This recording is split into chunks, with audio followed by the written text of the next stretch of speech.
everyone, it's me Anjali Verma and welcome back to my channel. So in today's video we are going to discuss about the career options after BSc.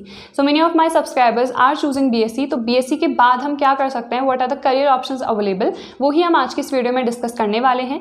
BSc के क्या benefits हैं, क्या disadvantages हैं, वो already मैंने एक video में discuss कर लिया है। I will provide the link in the description box, तो तुम लोग वो वीडियो पहले चेकआउट कर सकते हो, then you can watch this video. तो सबसे पहले हम डिस्कस करते हैं कि क्या ऑप्शन हमारे पास अवेलेबल है। BSc अगर तुम कर रहे हो तो पहली चीज़ जो तुम्हारे दिमाग में आएगी वो क्या होगी, MSc, राइट। तो MSc तुम कर सकते हो आफ्टर BSc। अब उसमें तुम्हें एक पर्टिकुलर सब्जेक्ट चूज करना पड़ता है। जैसे BSc अगर तुम जनरल कर रहे हो तो तुम्हारे पास 3 सब्जेक्ट्स होंगे, जैसे मेरे फिजिक्स, मैथ्स एंड जियोलॉजी है। अब इन तीनों में से मैं एक पर्टिकुलर सब्जेक्ट चूज कर सकती हूँ जिससे मुझे MSc करनी होगी।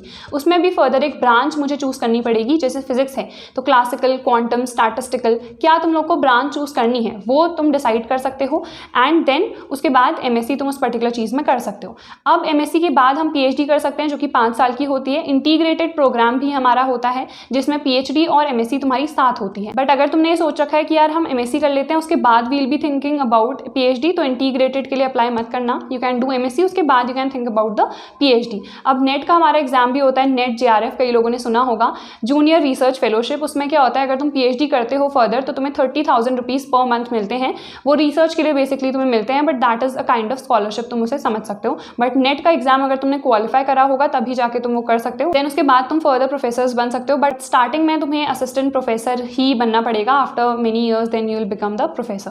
सो this is about MSc। MSc के साथ ही हम B.Ed भी कर सकते हैं। लाइक MSc के जस्ट बाद अगर तुम B.Ed करना चाहते हो तो फिलहाल न्यू एजुकेशन पॉलिसी के अकॉर्डिंग वो 1 साल का ही है। पहले ऐसा होता था कि अगर तुमने MSc अलग से कर रखी है, B.Ed अलग से कर रखा है, तो वो तुम्हें 4 साल का टोटल पड़ता। बट अभी अगर तुम MSc और B.Ed का इंटीग्रेटेड कोर्स करते हो तभी भी तुम्हें वो 3 साल का पड़ेगा। MSc अलग और B.Ed अलग से करते हो तभी भी वो तुम्हें 3 साल का पड़ेगा। तो ये एक ऑप्शन हमारे पास अवेलेबल है। या फिर तुम जस्ट BSc के बाद भी B.Ed कर सकते हो, वो भी तुम्हें 2 साल का पड़ता है।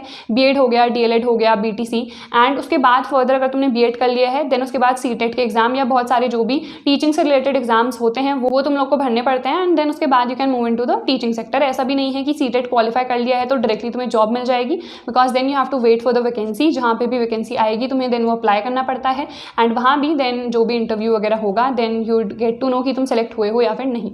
सो दिस इज अबाउट कि टीचिंग में अगर तुम्हें जाना है या फिर इवन रिसर्च सेक्टर में PhD वगैरह करनी है या फिर B.Ed करना है तो ये हम MSc के थ्रू कर सकते हैं। Second option which is available is MBA।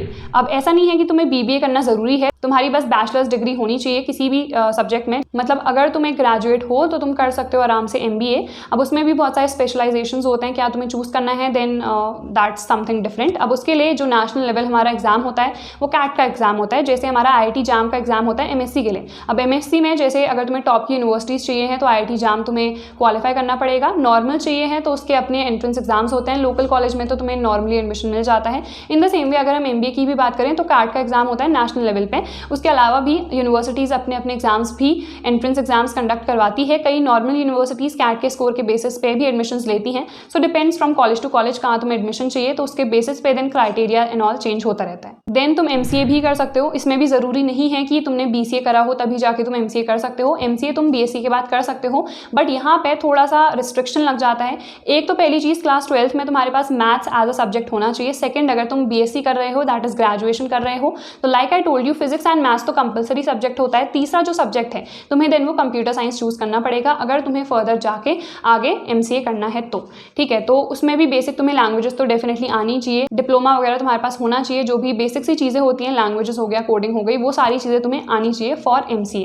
Obviously अगर तुम्हें कुछ आता नहीं है देन तुम MCA कर रहे हो कोई फायदा नहीं है, बिकॉज ऑलरेडी BCA लोगों ने कर रखा है। क्लास 12 तक लोग इतना सीख लेते हैं लैंग्वेजेस एंड ऑल। तो अगर तुम्हें कुछ भी नहीं आता है तो उसका कोई बेनिफिट नहीं है। तो इसीलिए इट्स इंपॉर्टेंट कि अगर तुम्हें BSc चूज भी करनी है उसके बाद MCA चूज करना है। So firstly you get the knowledge of all these things. Then अगर तुम्हें लॉ वाले सेक्टर में जाना है तो तुम LLB भी कर सकते हो आफ्टर BSc, वो तुम अप्लाई कर सकते हो, उसके लिए भी you are eligible for that. Then MTech। अब कई लोग ने कमेंट सेक्शन में भी पूछा था कि दी हम MTech कर सकते हैं या फिर नहीं BSc के बाद। सो तुम लोग कर सकते हो, बट अगर तुम्हारा BSc का 4 साल का कोर्स है। बट अगर तुम्हारा जनरली, बिकॉज हर किसी का BSc का 3 साल का ही कोर्स होता है, तो उसके बाद तुम्हें MSc कंप्लीट करनी इंपॉर्टेंट है, उसके बाद ही तुम MTech कर सकते हो, ठीक है। तो अगर तुम्हारा 4 साल का कोर्स है उसके बाद तुम लोग अप्लाई कर सकते हो MTech के लिए। बट अगर तुम्हारा 3 साल का है तो पहले तुम्हें MSc कंप्लीट करनी पड़ेगी, उसके बाद तुम्हें MTech करना पड़ेगा।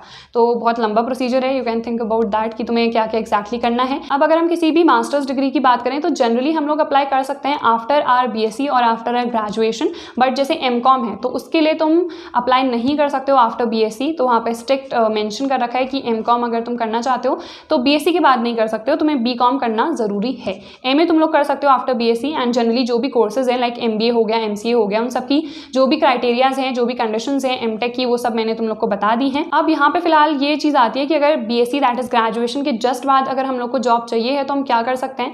तो सबसे पहली चीज़, अगर जस्ट ग्रेजुएशन के बाद तुम लोग को जॉब चाहिए है तो या तो तुम प्राइवेट सेक्टर में जा सकते हो। बहुत सारी कंपनीज ऐसी होती हैं जिसमें अगर तुम्हें नॉर्मल लोअर लेवल पे भी अगर जॉब चाहिए है तो ग्रेजुएशन इज मस्ट एंड वहाँ पे सैलरी सही होती है, बिकॉज प्राइवेट सेक्टर में the salary is actually good, government से तो ज़्यादा ही होती है, बट बिकॉज गवर्नमेंट के अपने बेनिफिट्स हैं सबको पता है, तो उसमें लोग ज़्यादा इंटरेस्ट रखते हैं। बट ऐसा नहीं है कि प्राइवेट सेक्टर में पैसा ही नहीं है, बहुत ज़्यादा पैसा है वहाँ भी। तो आफ्टर योर बीएससी और any sort of graduation gets completed so you can definitely apply for any of the jobs in the private sector is well.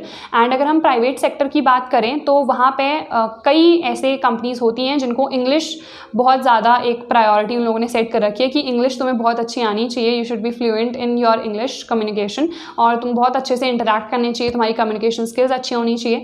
सो ये कुछ बेसिक चीज़ें होती हैं अगर तुम्हें प्राइवेट सेक्टर में जाना है। अगर हम गवर्नमेंट सेक्टर की बात करें तो वहाँ पे तो जनरली जो लोअर लेवल वाले अभी तक एग्जाम्स हैं उनमें कोई इंटरव्यू राउंड नहीं होता है, बस टायर 1 टायर 2 होता है एंड उसके बाद you get qualified, you get selected for that particular job. तो तुम लोग को पता होगा बीएससी के बाद बहुत सारे गवर्नमेंट एग्जाम्स ऑलमोस्ट जितने भी हैं सबके लिए तुम एलिजिबल हो जाते हो, जैसे कि एसएससी के जितने एग्जाम्स हैं ऑलमोस्ट सबके लिए। देन उसके बाद हमारे बैंकिंग सेक्टर में होते हैं बहुत सारे एग्जाम्स, आईबीपीएस हो गया, बैंक पीओ हो गया, तो ये सारे जितने गवर्नमेंट एग्जाम्स हैं यूपीएससी के लिए भी तुम अप्लाई कर सकते हो after your graduation and CDS भी तुम दे सकते हो, सीए का एग्जाम भी दे सकते हो, जितने स्टेट गवर्नमेंट के एग्जाम्स होते हैं वो भी तुम दे सकते हो, टीसीटीटी बहुत सारे होते हैं actually. I will be making a separate video about the government exams after your class 12th as well. तो फिलहाल के लिए आई होप क्या क्या चीज़ें बीएससी के बाद हम कर सकते हैं तुम्हें पता चल गया होगा। There are many career options available but you can choose the best for you. And अगर तुम्हें चूज़ करनी है बीएससी तो there should be a particular reason कि तुम्हें क्या करना है एंड आगे तुम्हें क्या करना है वो थोड़ा सोच के चलना, बिकॉज अगर तुम नहीं सोचोगे कि फर्दर आगे क्या करना है तो बीएससी करे का भी कोई फ़ायदा नहीं होगा, because just on the basis of your graduation degree तुम्हें ऐसी कोई पर्टिकुलर अच्छी जॉब नहीं मिलने वाली है। एंड बाकी अगर तुम गवर्नमेंट एग्जाम के लिए प्रिपेयर करना चाहते हो तो BSc is a very good option, और जो भी बेनिफिट्स जो भी डिसएडवांटेजेस हैं I have already made a video so you can go and check that video out. So that's all for today's video. I hope this video helped you, and if you feel that this video helped you, so don't forget to like, share and subscribe to my channel, and I'll see you guys in the next video.